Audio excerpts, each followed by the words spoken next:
1965 Humber Imperial. It's the 3 litre straight 6 version. As you can see, it's in a light over dark metallic blue. Try and get a picture of that in the light there. Sort of a lighter blue over a dark grey blue metallic. Lovely colour. Not seen one in this colour combo before, but it's nice for the car. As you can see, as we walk around, it's all one colour. It's not got 70 different shades on where it's been painted badly over the years. We'll start with the bodywork. We'll start on this driver's side. Looking down the side of the car, obviously you can see it's nice and straight. This front wing doesn't have anything really to worry about. The arch itself is nice and solid. It's got a bit of dirt in there, but there's no signs of any corrosion or any rust or anything. Coming down that driver's side, that sill's all nice and clean. Driver's door itself's nice.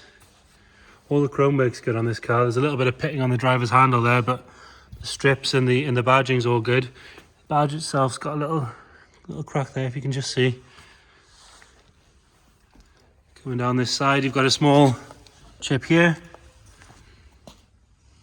Rear door's nice again. All the glass is nice and clear on this car as well. Coming down this side, it's on the rear arch again. There's a bit of dirt in there, but it's definitely clean. 4 nice matching chrome hubcaps. This lower valance is all good.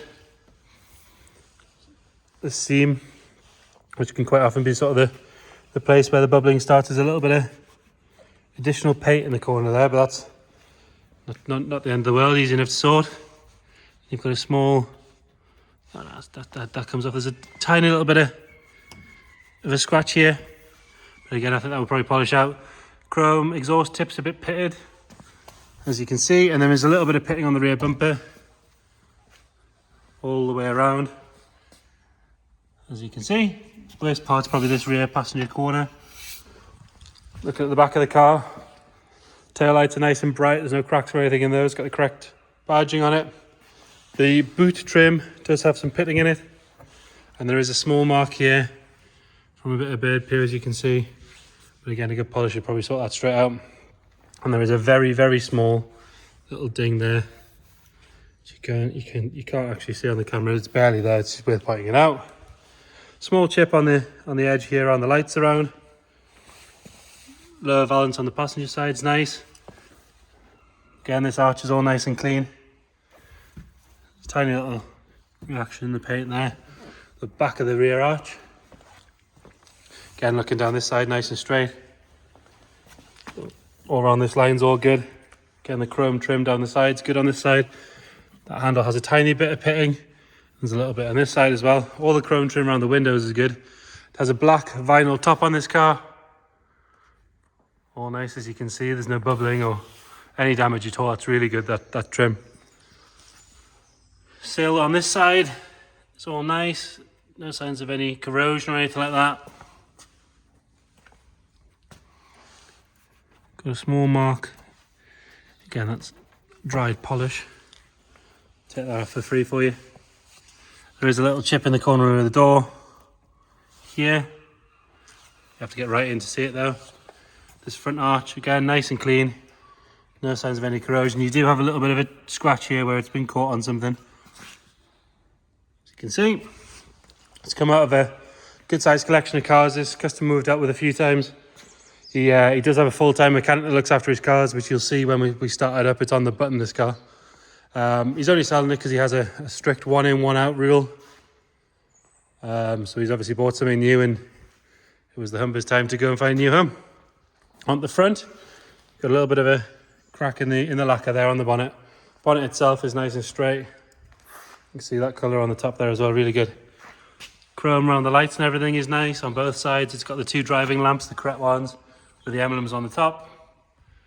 Grille is nice. This front bumper has the odd little mark here and there of pitting, but much better than the back.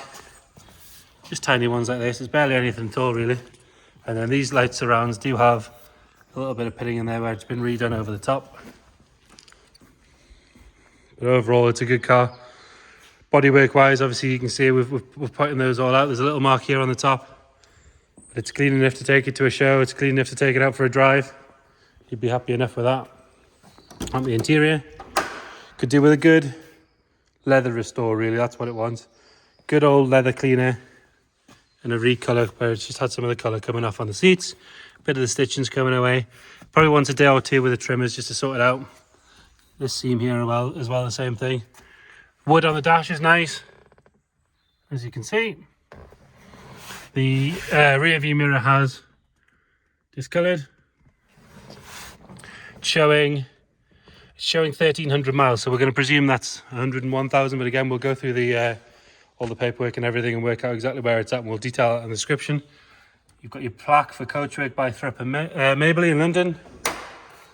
Driver's rear. The door card leather top is just lifting slightly here as well, so you can see it from the outside. Not a major job to sort that out. Wood in the back is all good. Rear bench seat's actually in a lot better shape than the front. It does have a little bit of wear here and there, but obviously it's a fairly old car these days. Everything in there is all nice. Trays are good. Headlining's good, nice and clean. It's not sagging at all. Nice dark headlining in there. Does have those opening quarter lights on the rear as well. Massive boot. Got your spare wheel in there. Everything looks nice and clean and tidy as you'd expect. Underside of the boot's good.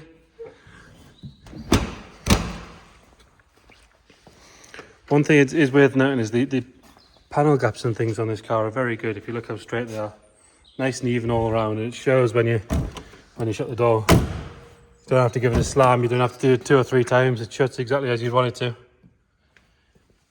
Again, the wood on this side on the dash is all nice. Dash top's lovely. And again, this seat, same story. So it's got a bit of wear, and then it's the 2 seams have split, so they want repaired. Armrests are nice and clean and everything as well. We'll have a look under the bonnet. Like I say, this guy's got a full-time mechanic, so the cars are well looked after. We've had the odd bits and pieces from him over the last year or so. His cars have always given us no trouble. You know, they've always started and all that sort of stuff, which is always a sign of good ownership. Okay, so nice and clean under here. As you can see, this panel's all good, nice and clean. The inner wings and things seem to be nice. This has obviously been cleaned recently. Valve cover and everything, the air cleaner to match the lower half of the car pretty much, I would say. Looks really good. I'll start that up. So it is a column shift automatic, this car. There you go. Just fires up straight away. Nice and smooth. No sign of any smoke or steam or anything coming out the back. Really smooth, this engine. No movement at all in that lovely, lovely engine. So there you have it. Humber Imperial. Any questions or inquiries, please get in touch.